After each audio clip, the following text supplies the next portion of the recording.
Attendez! Laissez ce cercueil ouvert. Donne-moi ta cravate. Quoi? Je t'ai demandé ta cravate. Donne-la lui. Donne-la lui. Personne ne s'y attendait. Bray a en fait interrompu les funérailles, après avoir reçu la cravate que l'homme lui tendait. Elle a fait quelque chose qui a choqué tout le monde. Bray a rapidement retiré la cravate du cou de son mari, puis l'a remplacée par la cravate bleue empruntée, parce que Bray est une perfectionniste absolue. Elle ne pouvait absolument pas permettre que son mari porte une cravate orange criarde aux funérailles, bien que tout le monde ait trouvé cela étrange. Personne n'est venu l'arrêter. Cependant, la raison pour laquelle Bray a fait cela remonte à 2 jours auparavant. Ce jour-là, Bray a reçu une terrible nouvelle de l'hôpital. Le médecin lui a annoncé que son mari était décédé d'une crise cardiaque soudaine. En entendant cette nouvelle, Bray est restée étrangement calme. Puis elle a annoncé la nouvelle à ses amis d'un ton détaché. Bonjour Lynette, c'est Brie. Je n'appelle pas trop tôt, j'espère. J'ai par ailleurs quelque chose à t'annoncer. Rex est décédé.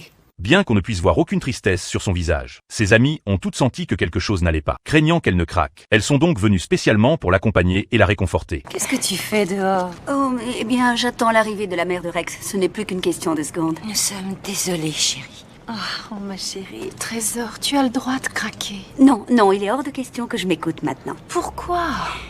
Vous allez vite comprendre.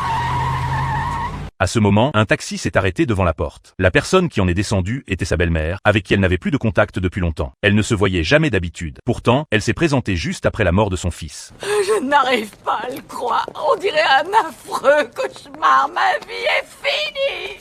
Ma vie est finie. Finie. Même si sa belle-mère pleurait à chaudes larmes, Bray est restée parfaitement calme, parce qu'elle savait très bien que cette belle-mère allait bientôt faire des histoires. En effet, lors de la préparation des funérailles, elle a soudainement sorti une cravate orange. Bray a immédiatement refusé, parce que les funérailles sont solennelles et respectueuses. Une cravate orange était clairement inappropriée. Mais le comportement absurde de la belle-mère ne s'est pas arrêté là. Ce qui a vraiment mis Bray en colère, c'est que sa belle-mère avait écrit un éloge funèbre de 15 pages entières, juste au moment où la belle-mère s'apprêtait à le remettre au pasteur. Bray n'a plus pu se retenir. Elle s'est avancée et a arraché l'éloge funèbre. Bray ne pouvait absolument pas permettre à sa belle-mère de ruiner les dernières funérailles de son mari. Ce genre d'éloge était complètement superflu. Elle voulait simplement que l'éloge contienne quelque chose de significatif. Pour pouvoir dire adieu dignement à son mari, c'était suffisant. Puis elle a fait part de ses souhaits au pasteur. Mais la belle-mère ne voulait pas en rester là. Oh, mais ce qui vous convient me convient. Parfait. Je me suis juste dit que si nous devions mettre l'accent sur une période de la vie de Rex, il valait mieux insister sur celle où il a été le plus heureux. Sachez que vous n'êtes plus invité à son enterrement. Brie, vous parlez sous le coup du chagrin. Révérend, si vous ne me soutenez pas, je vous jure que la messe d'enterrement sera célébrée dans une autre église. Brie. Je suis on ne peut plus sérieuse. Je serai tellement mauvaise chrétienne que je vous garantis que vous en aurez le vertige. Pour forcer Bray à céder, elle est même allée trouver directement les 2 enfants de Bray, voulant utiliser les enfants pour la forcer à se soumettre. Écoute, je suis sûr qu'elle a